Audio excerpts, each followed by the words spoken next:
പത്തനംതിട്ടയിൽ ഇപ്പോൾ ഇക്കുറി പൊരിഞ്ഞ പോരാട്ടമാണ്. UDFന് എന്തുകൊണ്ടും എല്ലാ സീറ്റും വിജയിക്കേണ്ട സാഹചര്യമാണുള്ളത്. അതേസമയം ഒരു സീറ്റ് പോലും നഷ്ടപ്പെടാതിരിക്കാനുള്ള ജാഗ്രതയിലാണ് അവിടെ ഇടതുമുന്നണി ഉള്ളത് എന്നതും വളരെ പ്രധാനമാണ്. CK അഭിലാൽ ചേരുന്നുണ്ട്. അഭിലാൽ, പത്തനംതിട്ടയിൽ ഈ പ്രചാരണം അതിൻ്റെ ഉച്ചസ്ഥായിലേക്ക് കടക്കുമ്പോൾ വിജയസാധ്യതയെക്കുറിച്ച് മുന്നണികൾ പ്രവചിക്കുന്നുണ്ടോ, പ്രതികരിക്കുന്നുണ്ടോ, പ്രത്യേകിച്ച് ആറന്മുളയിൽ ഉൾപ്പെടെ?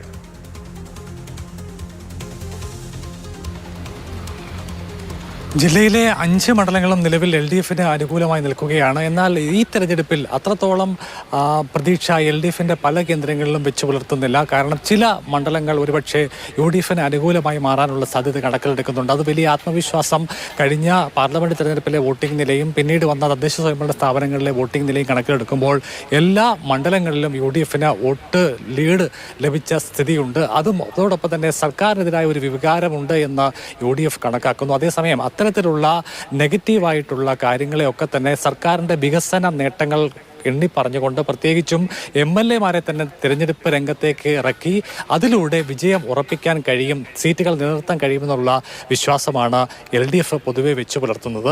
സ്ഥാനാർത്ഥി പര്യടനം കഴിഞ്ഞ ദിവസം തന്നെ ആരംഭിച്ചു കഴിഞ്ഞിരിക്കുകയാണ്. സ്വീകരണ യോഗങ്ങളുമായി മുന്നോട്ട് പോവുകയാണ് സ്ഥാനാർത്ഥികളും മുന്നണി നേതൃത്വവും. അതേസമയം തന്നെ താഴേക്കിടയിൽ പ്രവർത്തകർ വീടാന്തരം കയറി അഭ്യർത്ഥനയും അതോടൊപ്പം തന്നെ വാഗ്ദാനങ്ങളും അടങ്ങുന്ന വിശാലമായ കുറിപ്പ് പങ്കുവെച്ച് മടങ്ങുന്നുണ്ട്. കേവലം ഗൃഹസന്ദർശനം എന്നുള്ളത് നോട്ടീസ് നൽകി മടങ്ങുന്നത് മാത്രമാകരുത്. ഒപ്പം തന്നെ വീടുകളിലെത്തി വീട്ടിൽ പറ്റിയാൽ കയറിയിരുന്ന് വീട്ടുകാരോടുമായി കുശല സംഭാഷണം നടത്തുകയും അവരുടെ വിശേഷങ്ങൾ അറിയാൻ കൂടി സമയം ചെലവഴിക്കണം. അങ്ങനെ വീട്ടുകാരുമായി ഒരു ബന്ധം പുതുക്കാനുള്ള ഒരു അവസരമായി കൂടി തെരഞ്ഞെടുപ്പ് കാലത്തെ പ്രചരണങ്ങൾ മാറേണ്ടതുണ്ട് എന്ന് പാർട്ടി കേന്ദ്രങ്ങൾ വിലയിരുത്തുന്നുണ്ട്. അതിൻ്റെ അടിസ്ഥാനത്തിലുള്ള നിർദ്ദേശങ്ങൾ നൽകിയാണ് പ്രാദേശിക തലത്തിൽ വീടാന്തരം കയറിയുള്ള ക്യാമ്പയിനുകൾ തുടരുന്നത്. ആദ്യഘട്ടത്തിൽ അഭ്യർത്ഥനകൾ എത്തിക്കുന്നു, രണ്ടാം ഘട്ടത്തിൽ വോട്ട് അഭ്യർത്ഥിച്ചുകൊണ്ട് ഒരു തവണ കൂടി എത്തുന്നു, അവസാനം സ്ലിപ്പുകൾ നൽകിക്കൊണ്ട് ഓർമ്മ പുതുക്കി വോട്ട് ഉറപ്പിക്കാൻ വേണ്ടിയുള്ള ഒരു ശ്രമം. അങ്ങനെ 3 തവണയെങ്കിലും ഓരോ വീടുകളിലും കയറി ഇറങ്ങിയുള്ള പ്രചാരണം ഉണ്ടാകണമെന്നുള്ളതാണ് പാർട്ടി നേതൃത്വം വിവിധ ബൂത്ത് കമ്മിറ്റികൾക്കും അതോടൊപ്പം തന്നെ വാർഡിലെ നേതൃത്വങ്ങൾക്കും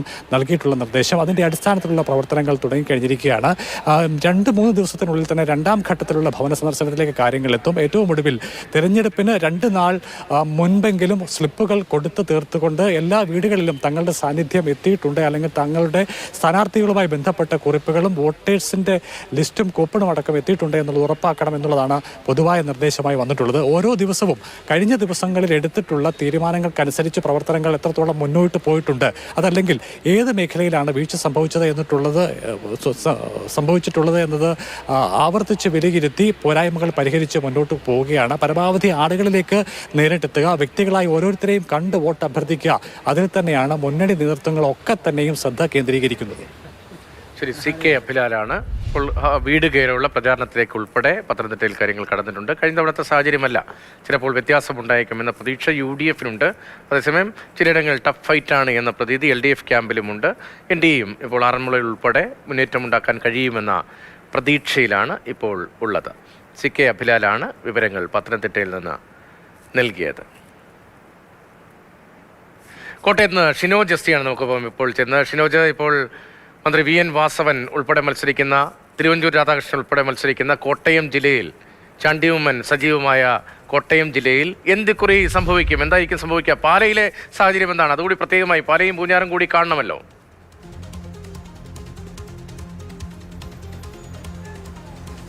രതീഷ്, കോട്ടയം ജില്ലയിൽ ഏറ്റവും ശക്തമായ രീതിയിലുള്ള ത്രികോണ മത്സരം നടക്കുന്നത് മലയോര മേഖലകളാണ്. പ്രത്യേകിച്ച് പാല, പൂഞ്ഞാർ, കാഞ്ഞിരപ്പള്ളി ഉൾപ്പെടെയുള്ള മലയോര മേഖലകളാണ് ഏറ്റവും ശക്തമായ രീതിയിലുള്ള ത്രികോണ മത്സരം നടക്കുന്നത്. ഈ 3 മണ്ഡലങ്ങളിലും BJP അവരുടെ സ്ഥാനാർത്ഥികൾ നിർത്തിയിരിക്കുന്നത് ക്രിസ്ത്യൻ സ്ഥാനാർത്ഥികളാണ്. പ്രത്യേകിച്ച് പൂഞ്ഞാറിലാണെങ്കിൽ PC ജോർജ്, പാലായിൽ ഷോൺ ജോർജ്, കാഞ്ഞിരപ്പള്ളിയിലേക്ക് വന്നു കഴിഞ്ഞാൽ കേന്ദ്രമന്ത്രി ജോർജ് കുര്യൻ. അങ്ങനെ ഒരു കുറഞ്ഞത് 30,000-ന് മേലെ വോട്ട് നേടുക, പലയിടത്തും വിജയ പ്രതീക്ഷയൊക്കെ തന്നെ പങ്കുവയ്ക്കുമ്പോഴും 30,000-ന് മുകളിൽ വോട്ട് നേടുക എന്ന വലിയ ദൗത്യമാണ് നിലവിൽ ഇപ്പോൾ BJPക്ക് മുന്നിലുള്ളത്. അങ്ങനെ ശക്തമായ രീതിയിലുള്ള ത്രികോണ മത്സരം ഈ പറയുന്ന 3 മണ്ഡലങ്ങളിലുണ്ട്. മറ്റ് മണ്ഡലങ്ങളിലൊക്കെ തന്നെ, ജില്ലയിലെ മണ്ഡലങ്ങളിലൊക്കെ തന്നെ ഒരു LDF UDF മത്സരം എന്ന നിലയിലാണ് ഇപ്പോൾ നിലവിൽ കാര്യങ്ങളൊക്കെ തന്നെ പോകുന്നത്. നമ്മളിപ്പോൾ നിൽക്കുന്നത് പാല മുത്തോലിയിലാണ്, മുത്തോലി ജംഗ്ഷനിലാണ് നിൽക്കുന്നത്. ഇവിടെ കുറച്ച് കുട്ടികൾ ഒക്കെ തന്നെ, ഈ ബസ് സ്റ്റോപ്പാണ്, അവിടെയൊക്കെ കുറച്ച് പേരൊക്കെ നിൽപ്പുണ്ട്. ക്ലാസ് കഴിഞ്ഞ് വരുന്നതാണോ? അതെ, ക്ലാസ് കാര്യമൊക്കെ അറിയുന്നുണ്ടോ? എല്ലാം അറിയുന്നു. ആരൊക്കെ മത്സരിക്കുന്നു? ജോസ് കെ മാണി ഉണ്ട്, ഷോൺ ജോർജ്, LDFന്റെ അല്ലല്ല ജോസ് കെ മാണി, UDFന്റെ മാണി സി കാപ്പൻ. രാഷ്ട്രീയമൊക്കെ നിങ്ങൾ നോക്കാറുണ്ട്? ആ ഇടയ്ക്ക് വാർത്ത അച്ഛനൊക്കെ വെക്കുമ്പോൾ കാണാം. ഇലക്ഷന്റെ സമയമല്ല, അപ്പം എല്ലാം കാണുന്നുണ്ട് വഴിയിലൂടെ ഒക്കെ. മണിക്ക് അറിയാം. ആ എങ്ങനെ അറിയാം? ഏറ്റവും കൂടുതൽ മറ്റേ UDF LDF-ലോട്ടൊക്കെ മാറി കുറേ വാർത്ത കേൾക്കാറുണ്ടായിരുന്നു. എന്നിട്ട് പിന്നെ അങ്ങനെയൊക്കെ കുറേ ഇടയ്ക്ക് പിന്നെയും തിരിച്ച് UDF-ലോട്ട് പോകുന്നതൊക്കെ പറയുന്നുണ്ടായിരുന്നു. അങ്ങനെയൊക്കെ ഉണ്ടായിരുന്നു. വാർത്തകളൊക്കെ കേൾക്കാറുണ്ട്. ആ പോയോ? ഏ പോയോ? ഇല്ല. എന്തായാലും മുക്കിലും മൂലയിലും ഒക്കെ തന്നെ ഇലക്ഷൻ്റെ ഒരു പ്രചാരണവും ആവേശവും ഒക്കെ തന്നെയാണ്. കുട്ടികളാണ്, 10ാം ക്ലാസ്സിലൊക്കെ പഠിക്കുന്ന പിള്ളേരാണ്. അവർക്കൊക്കെ തന്നെ ഇത്തരത്തിൽ ഈ നേതാക്കളെയും ഒക്കെ തന്നെ രാഷ്ട്രീയമൊക്കെ തന്നെ വീട്ടിൽ ചർച്ചയാകുന്നുണ്ട് എന്നാണ് ഏറ്റവും പ്രധാനപ്പെട്ട കാര്യം.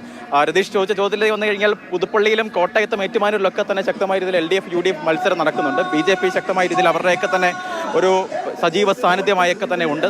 പാലായിലാണ് ഷോൺ ജോർജിന്റെ വാഹന പ്രചാരണവുമായി ബന്ധപ്പെട്ട അത്തരത്തിൽ പരസ്യ പ്രചാരണവുമായി ബന്ധപ്പെട്ട സാമഗ്രികളും പരസ്യ പ്രചാരണമൊക്കെ തന്നെ ഒരു വശത്ത് നടക്കുന്നുണ്ട്. മറ്റ് സ്ഥാനാർത്ഥികളൊക്കെ തന്നെ അത്തരത്തിൽ പ്രചാരണമൊക്കെ തന്നെ നടക്കുന്നുണ്ട്. നമ്മൾ ഇന്ന് രാവിലെ 3 മണ്ഡലങ്ങൾ, പ്രത്യേകിച്ച് ഈ മലയോര മേഖലകളിലെ 3 മണ്ഡലങ്ങളൊക്കെ തന്നെ സഞ്ചരിച്ചിട്ടുണ്ടായിരുന്നു. അവിടെയൊക്കെ തന്നെ വാഹന പ്രചാരണത്തിലാണ് നിലവിൽ സ്ഥാനാർത്ഥികളൊക്കെ തന്നെ സജീവമായിരിക്കുന്നത്. പരമാവധി പഞ്ചായത്ത് അടിസ്ഥാനത്തിൽ താഴെത്തട്ടിലേക്കൊക്കെ ഇറങ്ങി ചെന്നുകൊണ്ട് വാഹന പര്യടനത്തിലേക്കൊക്കെയാണ് ഈ സ്ഥാനാർത്ഥികളൊക്കെ തന്നെ ഉള്ളത്. ചേട്ടാ, ചൂടുണ്ട് ഇലക്ഷന്റെ?